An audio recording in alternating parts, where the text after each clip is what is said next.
யோவானை குறித்து கற்று வருகிறோம். 12வதாக தைரியமாக சுவிசேஷத்தை அறிவித்தவர் யோவான். அப்போஸ்தலர் நடவடிக்கைகள் 4ஆம் அதிகாரம் 13வது வசனம், பேதுருவும் யோவானும் பேசுகிற தைரியத்தை அவர்கள் கண்டு அவர்கள் படிப்பறியாதவர்கள் என்றும் பேதமை உள்ளவர்கள் என்றும் அறிந்ததினால் ஆச்சரியப்பட்டு அவர்கள் இயேசுவோடு கூட இருந்தவர்கள் என்று அறிந்து கொண்டார்கள். இங்கே நடந்த நிகழ்வு நமக்கு நல்லா தெரியும்.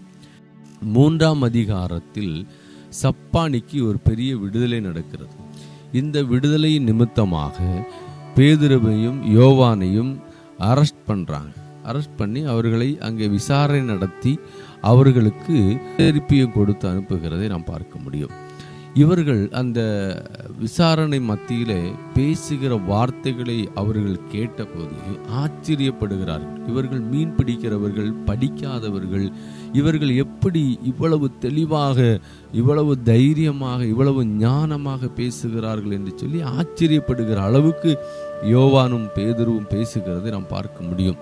காரணம் என்ன அப்படின்னா, அவங்களுக்கு நல்லாவே தெரியும் இவர்கள் ஒரு சாதாரண ஒரு மீனவ குடும்பத்தில் உள்ளவர்கள், இல்லைனா மீன் பிடிக்கிற தொழிலை செய்கிறவர்கள். சிறு வயது முதல் எந்த ஒரு கல்வியும் இவர்கள் கற்றது கிடையாது. இவர்களுக்கு இந்த அளவுக்கு ஞானமே கிடையாது. ஆனால் இவர்கள் பேசுகிறார்களே என்று சொல்லி அவர்கள் ஆச்சரியப்படுகிறார்கள்.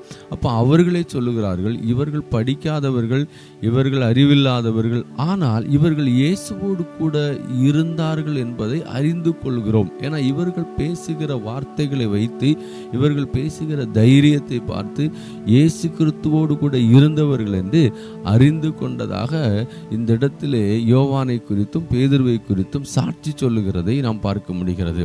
அந்த அளவுக்கு இந்த யோவான் ஆண்டவருடைய சுவிசேஷத்தை தைரியமாக பிரசங்கித்தவர் என்று சொல்லி இந்த வசனத்தின் மூலமாக நாம் அறிந்து கொள்ள முடியும்.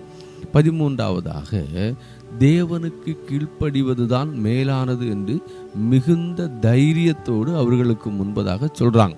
இந்த விசாரணை எல்லாம் முடிகிறது. விசாரணை முடிந்த பிற்பாடு இவர்கள் மேல் குற்றம் சுமத்த முடியல. அதனால இவர்களை அனுப்பிவிட திட்டமிடுகிறார்கள்.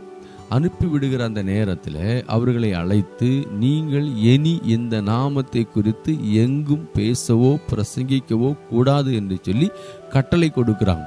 ஆனால் இவர்கள் என்ன சொல்றாங்க பாருங்க, நாங்கள் இந்த நாமத்தை குறித்து தான் பேசுவோம், இதை குறித்து பேசாமல் எங்களால் இருக்க முடியாதுன்னு சொல்லி தைரியமாக அவர்கள் பேசுகிறார்கள். அப்போஸ்தலர் நடவடிக்கைகள் 4ஆம் அதிகாரம் 19வது வசனத்தில் பார்த்தீங்க அப்படின்னா, பேதுருவும் யோவானும் அவர்களுக்கு பிரதியுத்தரமாக, மனுஷருக்கு கீழ்ப்படுகிறதை பார்க்கிலும் தேவனுக்கு கீழ்ப்படுகிறது தேவனுக்கு முன்பாக நீதியா இருக்குமோ, நீங்கள் நிதானித்து பாருங்கள் என்று சொல்லி அவர்களுக்கு மறு உத்தரவு சொல்றாங்க. அவங்க சொல்றாங்க, இனி இந்த நாமத்தை நீங்க பேசவே கூடாது, பிரசங்கம் பண்ணவே கூடாது. ஆனா இவர்கள் இதை பேசுவோம், பேசாமல் இருக்க முடியாது. காரணம், நாங்கள் தேவனுக்கு கீழ்ப்படியணும், இந்த சுவிசேஷத்தை நாங்கள் நிச்சயமாக அறிவிக்கணும் என்று சொல்லி இவர்கள் தைரியமாக பேசுகிறார்கள்.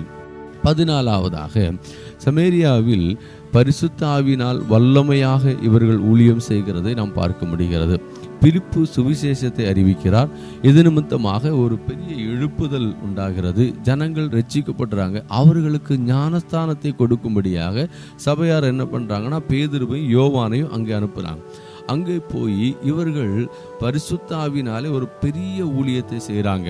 அங்கே போன போது அவர்களுக்கு ஞானஸ்தானம் கொடுக்கப்படுகிறது. தலைகள் மேல் கைகளை வைத்த உடனே அவர்கள் எல்லோரும் பரிசுத்த ஆவியினாலே நிரப்பப்படுகிறார்கள். பலத்த காரியங்களை கர்த்தர் இந்த பேதுருவோடு கூட யோவானோடு கூட இருந்து செய்கிறதை நாம் பார்க்க முடிகிறது. அப்போ அந்த நாட்களிலே பரிசுத்த ஆவியினாலே வல்லமையாய் எடுத்து பயன்படுத்தப்பட்ட ஒரு பாத்திரந்தாம் யோவான். யோவானை கொண்டு தேவன் அந்த இடத்துல பெரிய காரியங்களை செய்கிறதை நாம் பார்க்க முடிகிறது. பலத்த காரியங்களை கர்த்தர் செய்கிறதை நாம் பார்க்க முடிகிறது. வாசித்து பாருங்க. அப்போஸ்தலர் நடவடிக்கைகள் 8ஆம் அதிகாரம் 14வது வசனம், எருசலேமில் உள்ள அப்போஸ்தலர்கள் சமாரியர் தேவ வசனத்தை ஏற்றுக்கொண்டதை கேட்டு பேதுருவையும் யோவானையும் அவர்களிடத்திற்கு அனுப்பினார்கள்.